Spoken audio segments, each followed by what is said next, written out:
आजकल तो बड़ा बुरा हाल ही है, लतीफा सुनाने के 10-10 हजार रुपए मिल रहे हैं जी। हाँ, चुटकुला सुनाने के हमारी कौम इतनी देनदाता हो गई ना, इमाम साहब की तनख्वाह 60,000 से नहीं बढ़ेगी जी जी जी, और लतीफा सुनाने वाले मुकर्रिर को 15,000 दे देगी 1 घंटा का चुटकुला सुनाने का जी। इसलिए देखें, अगर आप चुटकुला सुनने आए हैं तो कुर्सी छोड़ दीजिए, घर चले जाइए। जो लोग नजराने तय करके तकरीरें करते हैं उन्हें कम से कम इतना तो कमेटी को मोहलत देनी चाहिए कि बात सच्ची जो हो वो कही जा सके। बातें जबरदस्ती वाली हर जगह अच्छी नहीं लगती। मैं एक साफ सुथरी बात बता दूं, क्या नाम,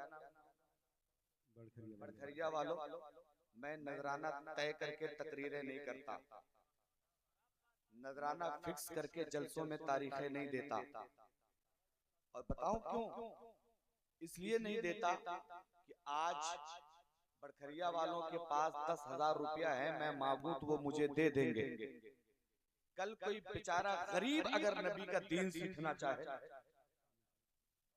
कोई गरीब नबी की शरीयत सीखना चाहे तो वो 10,000 कहाँ से हक है, कहाँ से ले आएगा वो 10,000? वाह वाह। लेकिन कुछ लोग खाली दीन का ढोंग रचाए घूम रहे हैं,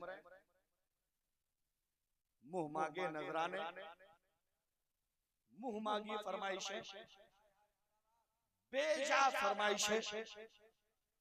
इसलिए ऐसे लोगों से मैं बड़ी माजरत के साथ कहता हूँ, आप दुनिया तो कमा सकते हैं लेकिन मुस्तफा की मोहब्बत,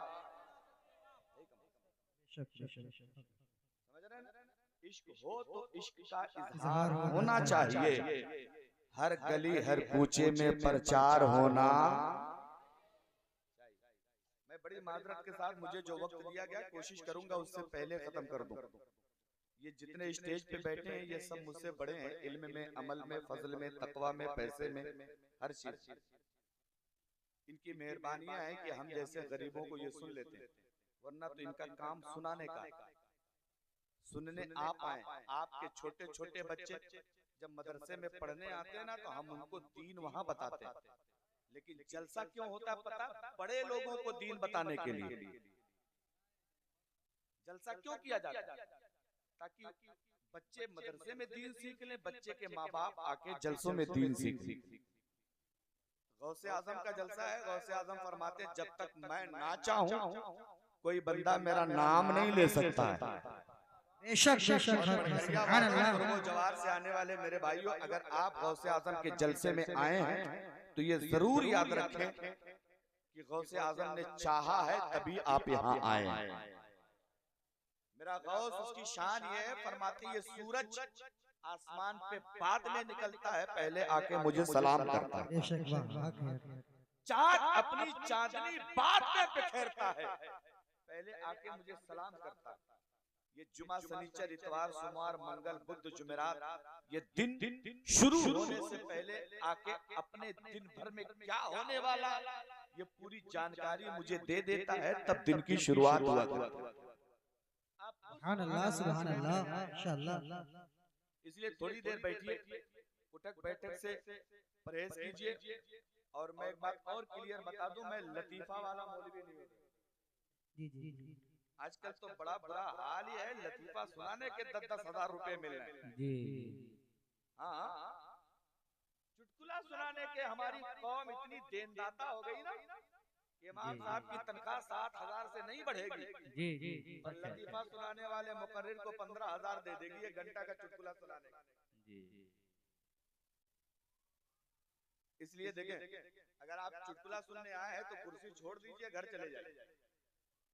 और अगर आप नबी का दीन सीखने आए हैं, गौसे आजम की शान देखने आए हैं, तो जिसको जिसको मोहब्बत है जरा दोनों हाथ को उठा के कह दे सुभान अल्लाह, सुभान अल्लाह। जिसने हाथ उठाया है खुदा उसको भी देख रहा है, जिसने नहीं उठाया है उसको भी देख रहा है।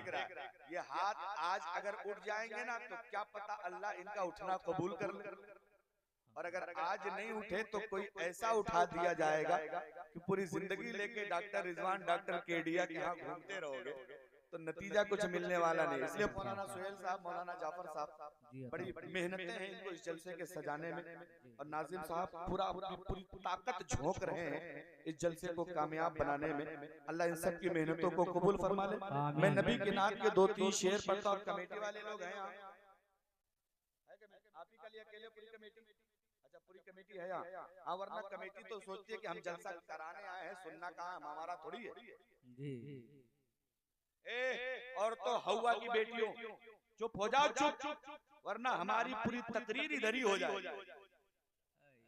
बिल्कुल चुपचाप बैठना। तुम दीदी खाला ममानी करने आई हो, शर्म नहीं आ रही है तुम्हें? गैरत नहीं जा रही? इनको तो नबी की मिलाद में आके आंसू बहाना चाहिए, रोना चाहिए इनको। इसी हिंदुस्तान में औरतों का हाल ये था, कोई शौहर मर जाता था, उसी की चिता पे लिटा के औरतों को जिंदा जला दिया जाता। इसी हिंदुस्तान का हाल ये था। औरत महीने में नापाक हो जाती तो उसका बोरिया बिस्तर खाना पीना घर से भगा दिया जाता। इसी दुनिया का हाल ये था कि बेटी पैदा होती तो बाप अपने हाथ से उसकी गर्दन दबा के मार देता। आज ये जो नेमतें मिली, जो औरतों को मकाम मिला, ये मुस्तफा के मिलाद की बरकत से मिला। नारे तकबीर, नारे रिसालत, जश्न गौसुल वरा, नारे तकबीर, नारे रिसालत। इसलिए मेरी बहनों, तुम बातें मत करो, तुम्हें तो नबी के मिलाद में आके आंसू बहाना चाहिए। मुस्तफा फरमाते, बेटा पैदा हो तो अल्लाह की नेमत है, बेटी पैदा हो तो खुदा की रहमत हुआ करती है। इतना बड़ा मकाम अल्लाह ने तुम्हें दिया, तुम नबी की मिलाद में आके बकवासें कर रही हो, बातें कर रही हो। इसलिए खुदा के वास्ते थोड़ी देर बैठो, मैं नबी के नाम के 2-3 शेर पढ़ता हूँ, जरा मुलाहिजा फरमाएं। ऐसी भी गुजर जाए, जिंदाबाद जिंदाबाद। माइक ऑपरेटर साहब कहाँ हैं? आवाज साउंड में आवाज बढ़ाइए और ये इसका बेस कम करें।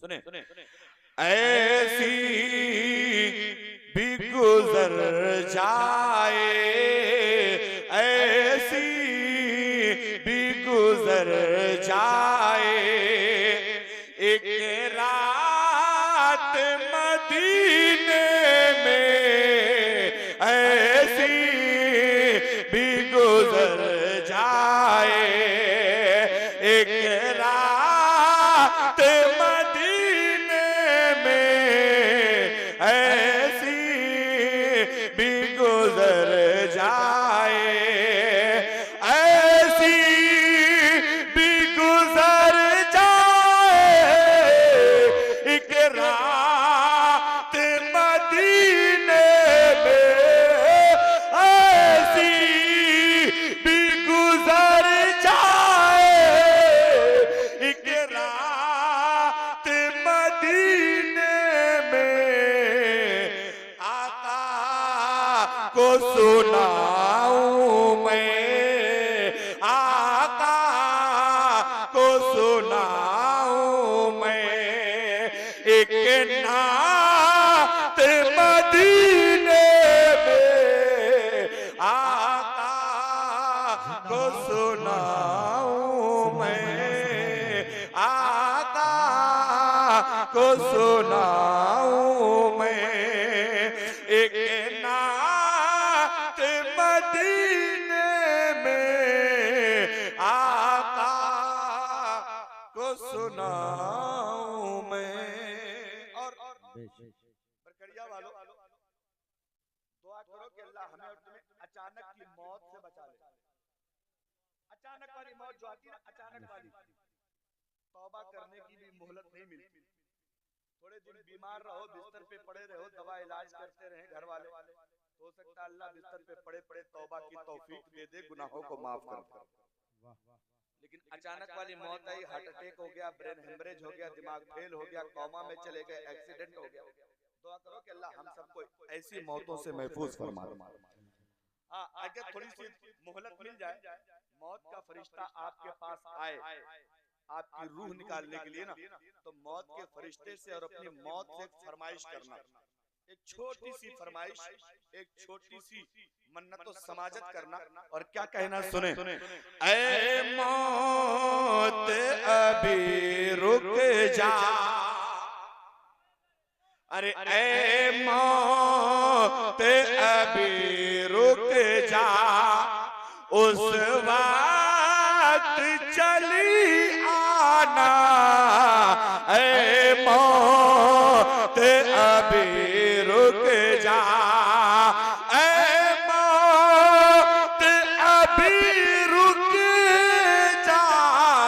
उस वक्त चली आना।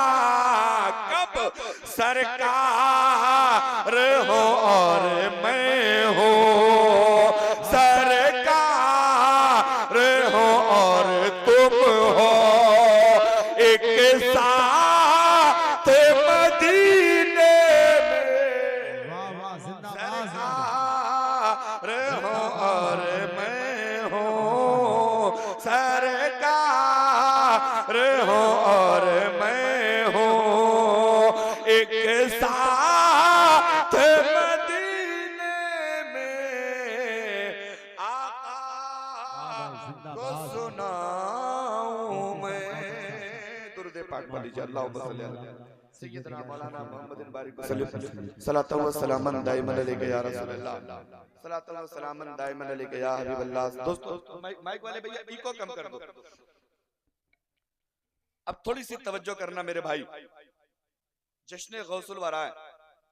हमने गौसे आजम को सिर्फ एक बाबा और एक पीर मान लिया, बस उनकी 11वीं करा लो, उनकी फातिहा कर लो, लोगों की दावतें कर दो, बस इतने ही में हमने गौसे आजम को समेट रखा है। जबकि अल्लाह की कसम खा के कहता हूं, नबी के मिंबर पे बैठ के गौसे आजम के जमाने में गौसे आजम से बड़ा कोई मुफ्ती नहीं था। गौसे आजम के जमाने में गौसे आजम से बड़ा कोई आलिम नहीं था। गौसे आजम के जमाने में गौसे आजम से बड़ा कोई दीनदार नहीं था। गौसे आजम के जमाने में गौसे आजम से बड़ा कोई परहेजगार नहीं था। गौसे आजम के जमाने में गौसे आजम से बड़ा कोई सूफी नहीं था। गौसे आजम के जमाने में गौसे आजम से बड़ा कोई कुरान का कारी नहीं था। गौसे आजम सिर्फ बाबा और पीर नहीं थे। गौसे आजम अपने वक्त के बहुत बड़े अल्लाह के वली भी थे और बहुत बड़े शरीयत के जानकार भी थे। जब कभी जरूरत पड़ती थी, इस्लाम पे हमला होता था, तो जरूरत पड़ती थी तो दलील से जवाब देते थे, और जरूरत पड़ती तो फिर अपनी करामतों से मुस्तफा के दीन की हिमायत करते। जहां जैसी जरूरत पड़ती थी, गौसे आजम उसी हिसाब से नबी की शरीयत का दिफा करते थे। आओ जरा तवज्जो करना। एक बार बगदाद के किसी इलाके में एक ईसाई मौलाना आ गया। ईसाई, उसने कहा एक बात बताओ लोगों, किसका कलमा पढ़ते हो? तो बगदाद लोगों ने कहा हम आखिरी नबी मोहम्मद रसूलुल्लाह का कलमा पढ़ते हैं। अच्छा एक बात बताओ, तुम्हारे नबी का क्या कमाल है? तुम्हारे नबी से बड़े तो हमारे नबी थे। बोले वो कैसे? बोले सुनो, हमारे नबी अंधों की आंखों पे हाथ फेर देते थे, अंधा आंख वाला हो जाता। कोढ़ियों के ऊपर हाथ फेर देते थे, कोढ़ियों को अल्लाह शिफा दे देता। मुर्दों को ठोकर मार देते थे, अल्लाह मुर्दों को जिंदा कर देते था। इसलिए तुम्हारे नबी से बड़ा हमारा नबी है। इसलिए अपने नबी का कलमा छोड़ो। आज से तुम लोग कलमा पढ़ो, ला इलाहा इल्लल्लाह ईसा रूहुल्लाह। कलमा बदलवा दिया, बदल गया, लोगों ने कलमा बदल गया। गौसे आजम को यह बात पता चल गई। आज हमें आप दावत दे के बुलाते हैं तो हम कहते हैं हमारे पास आने का टाइम नहीं। कहीं कोई शरीयत सीखना चाहता है तो हम कहते हैं हमारे पास वक्त नहीं। गौसे आजम को सिर्फ यह बात पता चल गई कि किसी इलाके में मुस्तफा की शरीयत में धांधली हो गई है, किसी इलाके में नबी के कलमे को नीचा दिखाया गया है। गौसे आजम खुद सफर करके पहुंच गए, वहां पहुंच गए। पहुंचने के बाद कहते हैं जरा कलमा सुनाओ। तो लोगों ने कलमा सुनाया, ला इलाहा इल्लल्लाह ईसा रूहुल्लाह। अब गौसे आजम को बड़ा ताज्जुब, पूछा बताओ ये कलमा तुम्हें सिखाया किसने? लोगों ने कहा हुजूर एक ईसाइयों का मौलाना आया था, उसी ने हमें ये कलमा सिखाया। गौसे आजम फरमाते उसको बुला के लाओ। बुलाया गया, सामने आ गया। गौसे आजम ने पूछा बता तेरा मामला क्या है? कहने लगा आपके नबी छोटे, हमारे नबी बड़े, आपके नबी की शान छोटी, हमारे नबी की शान बड़ी है, इसलिए आप कलमा पढ़ना छोड़ दीजिए, हमारे नबी का कलमा पढ़ना शुरू। गौसे आजम पूछते अच्छा तेरे नबी की सबसे बड़ी शान क्या है? कहने लगे मेरे नबी की सबसे बड़ी शान यह है कि मुर्दों को जिंदा कर देते, मुर्दों को जिंदा कर देते। गौसे आजम कहते हैं बे पागल, इतनी शान दिखाने के लिए नबी की जरूरत नहीं है, ये काम तो उनके गुलाम कर दिया करते हैं, ये काम तो उनके छोटे छोटे गुलाम करते हैं।